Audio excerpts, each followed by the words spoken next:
Hi, it's Chris Watkin here, and we have got the cream of the cream, or the skimmed milk of the skimmed milk of UK estate and letting agency to talk about what seems to be the hot topic, the self-employed estate agency model. Everyone seems to be talking about it, including yours truly. Today, Steve Meade has brought from Crux Careers and the ICGs, brought together these awesome people to talk about this self-employed model, the pros and the cons. Is it a con, or is it the future of UK estate agency? So firstly, what I'd like to do is go to Adam Day, who is boss man of EXP. And Adam, why did you get involved with EXP and the self-employed model? Talk to me. Good question. Yes. Hello, everybody. I guess, I've been obviously doing the whole online estate agency thing for a number of years, back in 2006, and really realised probably in my days with eMove and Teplo that wasn't the future. Stack 'em high, sell 'em cheap, centralised call centre operation wasn't the future. I've been trying to find the future for the last 20 years. And then EXP came along. I actually said no in the first instance because I didn't think American models particularly had been successful over here. And when they showed me the model and explained it, I just thought it was a no-brainer. When I felt that I felt the time was right in the UK for this sort of model to come along. I think we've got a lot to thank Purple Bricks for, because they've created a mindset in the UK of being a self-employed agent. But I don't think Purple Bricks is right for the consumer. I never have, never will, in its current format. And so I felt the timing was right for a self-employed model that was better for the consumer, but also better for the agent as well. So that was why I got into bed with them. I mean, I'm stealing this idea from Ian White, but basically at this moment in time, we've had at one end of the extreme, which is total employed model, and then which is everybody knows, where you go in and take your wages from the man. But then the one step down has always been the franchise model, which obviously where you give 10% or approximately 10% of your turnover. And for that, you get a brand and you get some background support, but basically you're on your own, it's your business. And then completely the other end is people that have been setting up their own business since the day dot, since Adam was alive. Not you, Adam, but Adam and Eve, estate agents, got a great name to it. Right at the other end, where basically it's 100% you, and kind of the self-employed models filled that gap. So Simon, let's go to you, Simon Bradley. And you did famously sit on the Watkins sofa and say that the self-employed model was probably not necessarily the panacea that you think. So let's go to you first. What have you got to add to what Adam said? Well, it's not so much what I've got to add. Hi, everybody, by the way. Hi, Adam. If you don't mind, Adam, I've got a question for you. Why would the self-employed model you said will be better for the consumer, as if that was a given? Why would the self-employed model be better for the consumer? For me, it's because of that. That's that personal relationship, that personal brand. Without doing the whole sales pitch on EXP, each of our agents is personally branded, so therefore they own that consumer from start to finish. I would argue that the high street agents, when I walk around on a Sunday morning, which is not a lot at the moment, unless I'm doing exercise, they're all closed on a Sunday at 2 o'clock in the afternoon. And how do they take those viewings? Whereas with a personal self-employed agent, these guys are creating WhatsApp groups with their clients. For me, that's a better service overall. It's you own that client from start to finish, rather than sending them off from a lister to a negotiator to a sales progressor. But why is that not possible with the employment model? Why doesn't that happen? Why is it just the self-employed model is better for the consumer? Because all the things you said there are things that anybody, whether they're in, my guys we're not fully open in the normal sense of the word, but plenty of them work on Sundays late at night because they want to. I still can't see why being self-employed is better for the consumer. Yeah, well, if that's how you set your business up, then you're one of very few. I know for a fact that the guys in the Hitchin Town Centre, the lister will go out there, take the property on, sell them the dream, and then never hear from them again. And they palm them off to a negotiator. That's the problem for me. But Adam, if you think about it, the valuer's, division of labour, the valuer is focused just on the valuing. The negotiator is just focused on the negotiator. If you're a jack of all trades, you're a master of none. Okay, I'd like to go to Neill first, because he put his hand up, and then we'll go to Mark Meyer. So Nick, you're the boss man of UMove, and you've kind of you haven't labelled yourself as a self-employed estate agency model at UMove, but if you actually look at it, you were kind of one of the first coming up on the stealth-like. So what have you got to say? Yeah. Well, there's a lot of things going on here. There's a kind of a Venn diagram between self-employed, running your own business, being a personal agent, and all this kind of stuff. So essentially, what UMove set out originally was within the franchise structure to enable people to be a personal agent. So put employment structure to one side for a second, because we do have people in our franchise businesses who are employed, who are self-employed, and they work on commissions under agreement with our franchisee. And that's fine, but they work in exactly the same way as our franchisees, who are the business owners, and they run their business and all that kind of stuff. So yes, they're self-employed because they're running their own business, but it's not just a commission-only job, essentially. So then you kind of come to Simon's point about, well, why is that any good for the consumer? What's different about it? And it's a great question, because you can answer that by, having a different view, and then, that's fine. But actually, if you look at the data and the outcomes that can be achieved through personal agency, so that can be through any kind of model, then you get better outcomes for the consumer, because houses sell faster, they're less likely to be dropped, the customer gives a better feedback because they've got that personal relationship. So that's fine, but then the commercial outcomes are, and we've seen this through the data that's been assessed for UMove, is that we actually sell houses for more money, we sell them quicker, we complete them faster, and we lose less. And we lose less property from the market, we lose less client relationships. Okay, that is why it's better for the customer. Okay, so Nick, putting aside how you're employed, whether you're self-employed or employed, are you saying the personal agent model, where basically one person takes it from generating the valuation to actually doing the valuation to actually doing all the viewings, the negotiating, and then chasing all the way through? Is that what you're saying is the magic? It's almost irrelevant that how you're employed, what your employment is. It's the fact that one person's taking it all the way through. Is that what you're saying? Precisely so. And actually, that's slightly less efficient than the division of labour approach, and I get that. So, I'm quite happy to say that our model is less efficient from the agency perspective because of that than a traditional model agent who splits the work across a number of people who can focus on all that stuff. But the fact remains that we get more business from viewers, we get more referrals from viewers, we sell more houses, we sell them for more money, we sell them faster, and all. So everybody wins with that particular approach. So that's I'd like to go to Simon as his right of reply, but then what I do like to go is to go to Mark Meyer to take it on. So Simon, briefly reply back to what Nick said. Okay, well, bear in mind that as far as I'm aware, UMove in particular, fantastic brands. I've dealt with them myself. Genuinely, everybody I've spoken to there has been just superb. But what you've demonstrated, if you don't mind me saying it there, is the comparison of data for UMove compared to the rest of the market. Mm-hmm. I have noticed and I've looked, believe me, I've noticed no correlation in any way, shape or form at all in any area between self-employment versus the pay model and how effective those estate agents are. I'm not debating for one moment how effective UMove are, but what I am saying is that there's absolutely nothing to do with being self-employed enough. I can see no correlation whatsoever between self-employed people or businesses and fully employed. In fact, if anything, it's the other way around, but that's a subjective call. Okay, just before I go to Mark, what are your opinion about basically one person from start to end as opposed to division of labour? What's your opinion on that?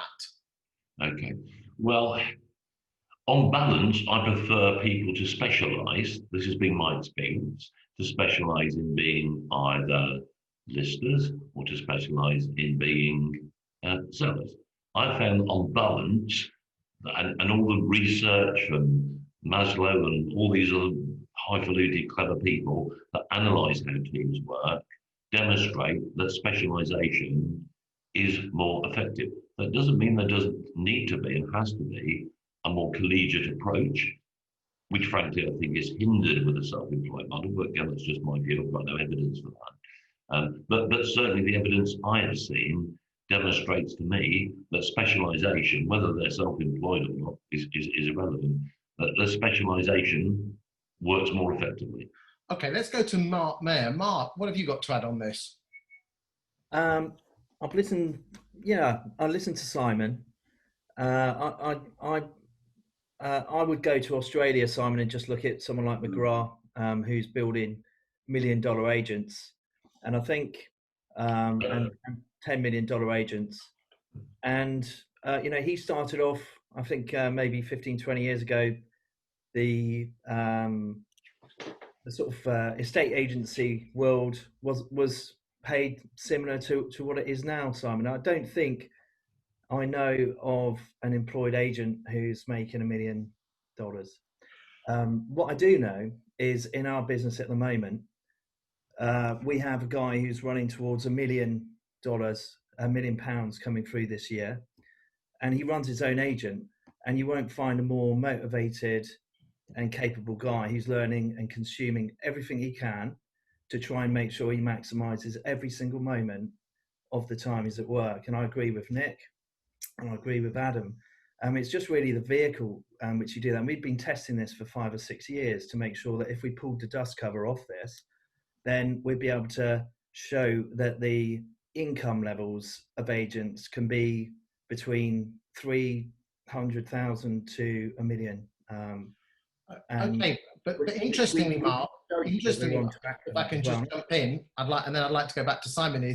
I had an Australian estate agent on the sofa, and I said, "My God, you Australian agents, you're absolutely amazing. You're all flying." And he said, "Yeah, because all you're seeing is the cream. There's a lot of dross out there who are self-employed estate agents in Australia who are barely scraping a living." So really, you have your superstars. Adam, you have your superstars. Lee, we're going to be coming to you in a bit where we talk, all of you have your superstars. And if you don't mind me saying, Nick, you were a superstar in YouMove, but there's a lot of rubbish out. No, that's an awful word, sorry. There is a lot of people who are not living the dream on the move. And it comes down to the people. So let's go back. You have the right to reply, Mark, on that. But then what I want to do is go back to Simon and Nick. Yeah, so that's probably the difference between us only having 9 locations at the moment and growing slowly, rather than just piling people in, because we do charge to get into our franchise network, and we have turned away way more people on our value set and their capability and who they are than we have than we've recruited. We actually don't mind turning people away, and I've had about 20, 25 approaches, but all we want is people who will take up this opportunity. So we're all different flavors right here and now, and that's brilliant. And I think everyone needs that. Even in Purple Bricks, the clients need that. We definitely just want to try and bring in people who will be A1 value-based people and B, A-class agents. And they're not all going to make it. But that's the intention behind at least what we're doing. Simon, quick reply, then we'll go to Nick, and then I do want to go to Lee afterwards. Some very good points there, Mark. For your information, I've spoken directly personally with Ms. McGrath. I've been over to Australia to see the way they work. I've been over to the United States of America 5 or 6 times. I've worked alongside and seen how they operate ERA, Coldwell Banker, Century 21, and in many ways, that culture, and that's a key word, is much more visionary and progressive than generally speaking across our estate agency world, I would respectfully say. But that has got utterly nothing to do with with self-employed status. You mentioned about the money. Well, everybody knows that isn't even, I would say, even the biggest motivator behind why people work. I mean, coincidentally, yesterday I saw a post on Facebook from Sean Newman, who runs the self-employed models very, very successfully. And he just put a simple post about, does money make people happy? And obviously the answer to that is no. People are looking for a lot more, particularly nowadays, than just money. They're looking for a culture, they're looking for progression, they're looking for all sorts of things other than just money, in my view.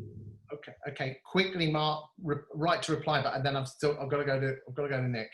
Yeah, so two things. Simon, you're absolutely right. There's two things. One, out in our business, we want people to get out of their business and not actually work at all. That's very important. The model takes you all the way through the top.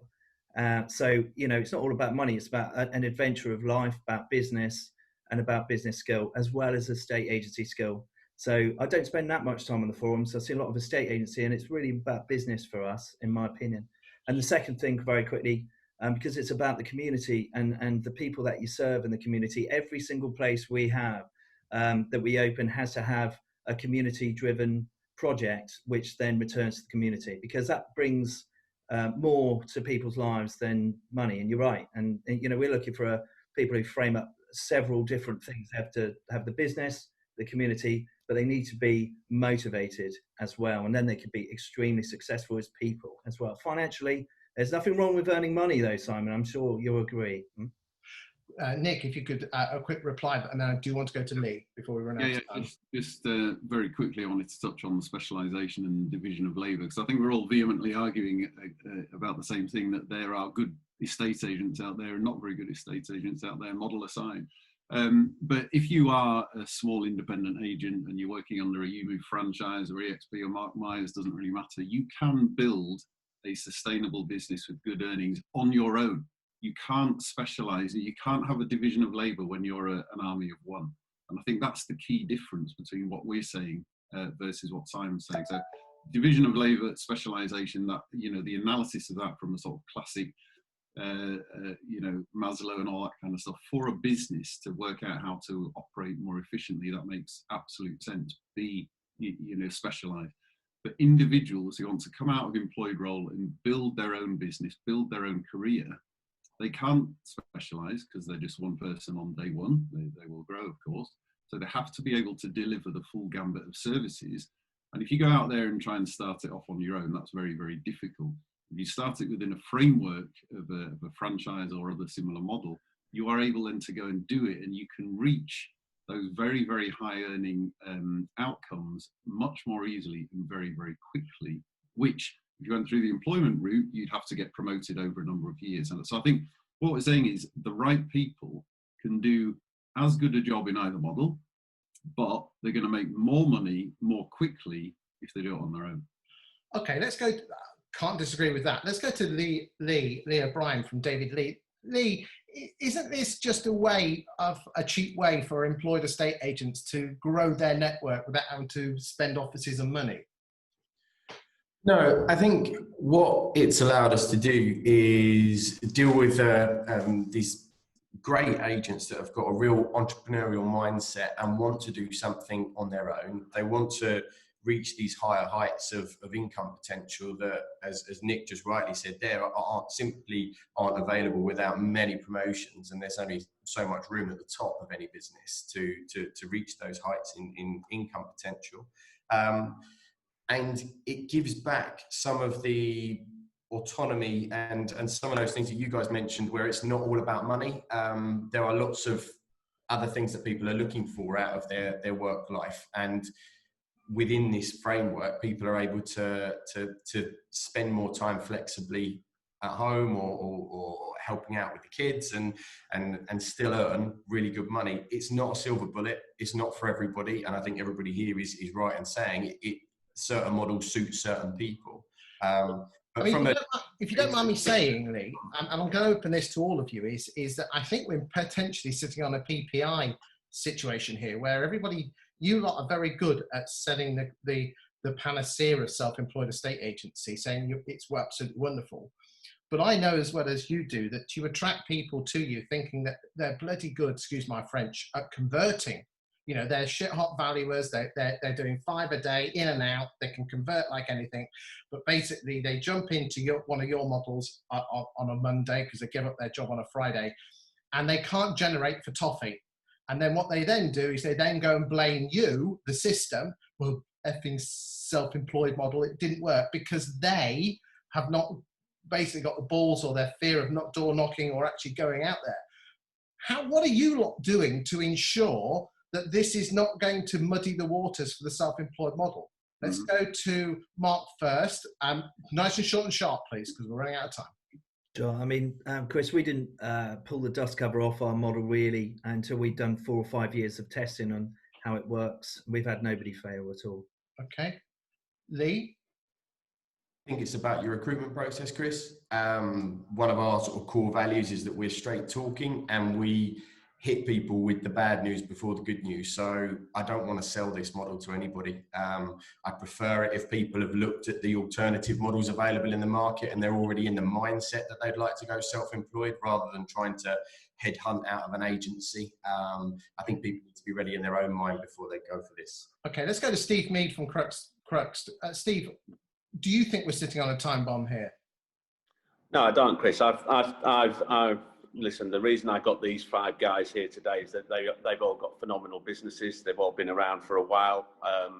Lee, probably the newest, looking at the self-employed model, but it wasn't to sort of create a self-employed versus employed or traditional agency argument. It was just to allow. We get many people obviously coming to us for different roles in business in the sector, and it was to allow people to understand the range of different models out there, and no one of these businesses is exactly the same as the other.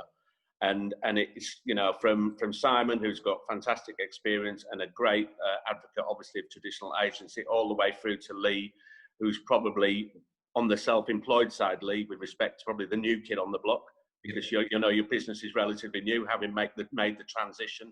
Mm-hmm. So from my point of view, it was to enable people to understand exactly what the different ones are out there. And to go back to what was said before, I think you're 100% right. In any business, you're going to get your fantastic big hitters, and I'm sure Nick, Mark, and all of the guys will, and Adam as well, will appreciate that they've got probably 10-15% of absolutely brilliant people, and the other 85% are very good people.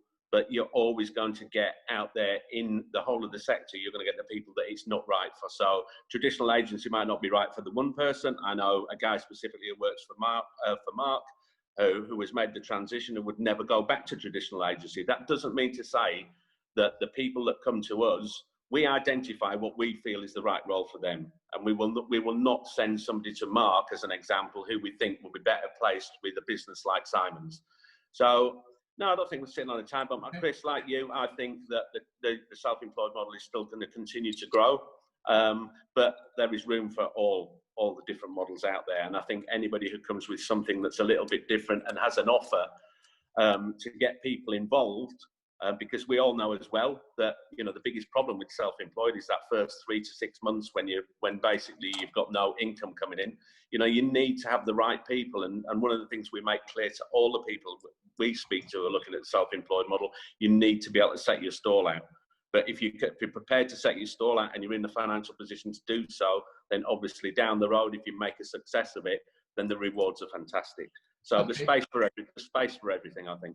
Okay, I'd like to change the subject because we'll go down a rabbit hole. Let's go to Adam Day from EXP. What do you say to your guys to actually, you've got some hotshot people, if you don't mind me saying, that the Scott Guns, the Ben Moores of this world. But what do you say to the guys who come on board who are not performing particularly well? Are you actually brutally upfront with them and say, look, have you got 6 months worth of wages to pay, get by? Yeah, generally speaking, we sort of say you need 6 months. We've had a few agents do it. Bank their first check in 13 weeks is the sort of the quickest we've seen. So we say, that's the quickest we've seen, but you should be budgeting for 6 months. We go through roughly what they should be spending each month on marketing.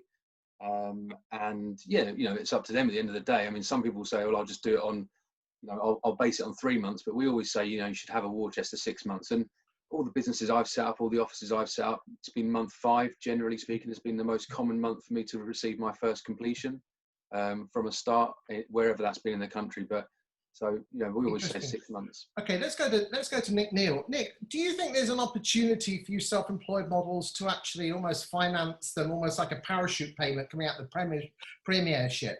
What's your thoughts on that? I mean, obviously that's a big amount of money. We'll go to Nick first, then we'll go to Adam. Yeah. Well, it is a big amount of money, and that's exactly what we're going to be launching out this week. And in fact, I put something on LinkedIn yesterday about that. I did see that information. So we will be offering agents only, not people coming from outside the sector, but existing agents, a payment for the first 6 months as a kind of advance of their future commissions. Can you claw that back? Yeah, so bearing in mind, we can't claw it back now, but bearing in mind that, you know, our agents keep 100% of their commission, so we don't take a commission share. So we'll be paying them some money and they will just pay us it back. So that's it, we quit. So they do have to pay it back eventually? Yeah, yeah, over the 5-year franchise term. But let's say somebody, you know. But let's just say they absolutely bombed out and left after 6 months. Are you still going to chase them for that money? No, you're not. That's why we're making sure, because the recruitment thing goes back to the previous question. Getting the recruitment decision is absolutely right. So we need to make sure we've got people who can come in, hit the ground running, get going. We always plan on a 9 to 12 month cash pile as being needed. People typically break even month 5 or 6. So we're going to cover that 6-month period, and yeah, we've not had any failures pretty much for, well, quite a few years really since I've taken over. We made some changes because obviously we started recruiting. Let's bring it back. It's not a sales pro for you. Let's go to Simon Bradley. Anything you want to add in the last few minutes of what's been said, Simon? I think it's clear that none of us are saying the model that we believe in is that we currently use is the absolute one, and the other models don't work. With the self-employed, there's obviously nuances of difference between all these guys in the terms of which the way in which they operate. I would just say to you, from my experience, from my personal experience, that a reasonable basic salary topped up with some really exciting commission ticks the box in respect of financial incentives. The first few months when people join us, of course, they're generally given guarantees, and so that first few months is not a danger with the employed model. And that all these things combined, creating the right culture in which people can operate, that is, to my mind, is what's going to win. So I can see, frankly, no downsides to the employed model. I can see quite a few challenges that need to be overcome on the self-employed model, but I do concede there are advantages for certain people. Okay. Interestingly, Sam, you say there's no downsides to the employed model, but again, you're not owning anything, are you? Quickly, put some hands up and just if you want to counteract that. Let's go to Nick. Nice and quick, please. Well, you get sacked, you get made redundant, countrywide, shut your branch, whatever it might be. You have no control over your absolute future under employed model, any more so than you do self-employed. You've got more control self-employed, I have to say. Okay, let's go to Nick. Let's go to Mark. Yeah, Simon, my experience with employed was I loved it until my boss changed, and then my life was hell, and then I had nowhere to go. I left my business. What did I do? Start up on my own because I never wanted that to happen again. Okay, Lee, have you got anything to add? I think you're always going to be able to perform within that 60 to 80 grand limit. And yeah, without owning the company, you're probably not going to be able to successfully achieve that. But hold on a second. How many of your models can I sell? Mark, can I sell my franchise if I'm 5 years in? Yeah, so what we do is replace ourselves. Yes or no? Yes. Lee, can I sell my, let's say I'm a rock and roller estate agent in Grantham, can I sell it to someone else? Yes. Adam, can I sell my EXP? Yeah. Okay. And Nick, can I sell mine? You can. Some models you can't. They're obviously not on here. They're not brave enough to come on. Steve, anything to add so far before we've got another 5 minutes before we've got to go? Anything you want to add to this? No, I just think horses for courses is probably one of the greatest expressions we can use, because there are so many different people out there with different values. They people who want what they feel is job security with a traditionally employed role, which is I don't necessarily agree with. I don't think, at the end of the day, what job security do you ever have? If somebody wants you out of a business, you're engineered out of that business, whichever way. But they have to hit self-employed or to do the self-employed model or go down that route, you have to be a particular person. You have to be very, very driven. You have to be, and I'm not saying that, Simon, that people within your business are not driven by any means, but I think with self-employed, you have to be very, very driven. You have to be completely aware and focused of what you need to be doing. Those people who think that going down the self-employed route means they can take Thursdays off because they want to, spend it with the family, or they can kick back because they've got 2 or 3 more instructions than they did last week, that ain't going to happen, because it's a full-on job. But believe me, I fully believe that the rewards are really there for the people, the right people that take it on. Okay, so what I'd like to do is just go around the room and give one piece of advice for anyone thinking of going down the self-employed route. Make it short and sharp, and then I will tie it all up at the end. So first off, I'd like to go to Neill, boss man of UMove. What would your piece of advice be to someone sitting on the fence saying, I'm not sure whether to go stay in my current job or go self-employed? I think the first thing is think about where you want to be in 5 years' time and do lots of research first. Okay, thank you. Mark? I'd use that word values. You know, what are your value set? And I'm going to link it with Nick. You know, if you want something that you can build and then sell something of value, then, you know, you think you can do it and you're not going to give up and you're resilient enough to put up with the down times, because it's not easy. Unless you've got good people around you, it's always going to be a challenge, no matter which, you know, wherever you go, actually, it's going to be a challenge everywhere, because it's agency, and there's always going to be cheap competitors. Okay, Lee, your thoughts? Remember, this is starting a business. There's no such thing as a no money down business, really. And make sure you've got a bit behind you, get saving, and do your research. Okay. Adam Day? I would say probably fear regret rather than fear failure, and also copy success. There's nothing wrong with copying other successful people like Scott and Ben and many other people, and swallow your ego. If you've got an ego and you think you can just open and just all of a sudden there's got a queue of people around the block, you are sorely mistaken. You need to get in people's faces and do the job. Okay. Simon Bradbury? Well, be mentioned by two people. I would say if you're looking at the self-employed model, research is the key. Absolutely the key. I'll be speaking to people who have been very successful with those brands on a self-employed basis, as well as people that haven't been successful. And at the end of the day, I've used this word before, I'm going to use it again, it will come down to culture. And as we all know, culture eats strategy for breakfast, lunch, and dinner. And whether you're self-employed or whether you're going to be working for somebody else, the culture of the company is absolutely key. Yeah. And that's really why it comes down to you as leaders, because to be honest with you, if I was a self-employed estate agent, if I'm successful after 2 or 3 years and I'm rocking and rolling, why the hell should I continue to give you 30%? So actually the responsibility on your 4 shoulders, gentlemen, is going to get even worse to prove to people why they should continue to give you 30% of their fee when in fact they could bin you off. Yeah. Go on, Mark, make it quick. I only get 10% of my fee. Okay. That's right. I wish I could get 30%. That's nowhere close. Okay, then.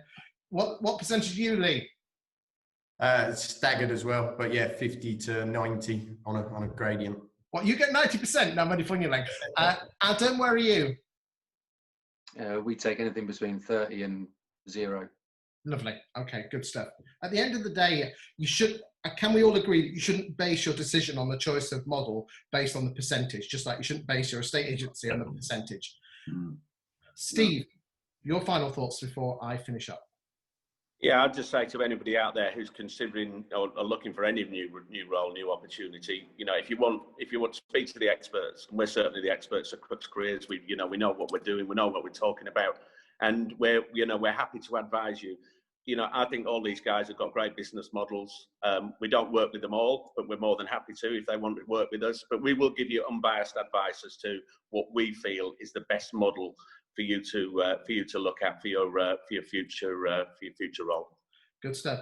If anyone wants to go to my YouTube channel, on my YouTube channel, my playlists, one of the 70 playlists, but one of them is the self-employed estate agency model.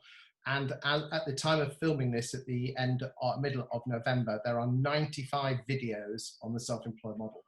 I think we can all agree that, as Simon rightly says, it doesn't really matter whether it's employed, self-employed, the culture is everything.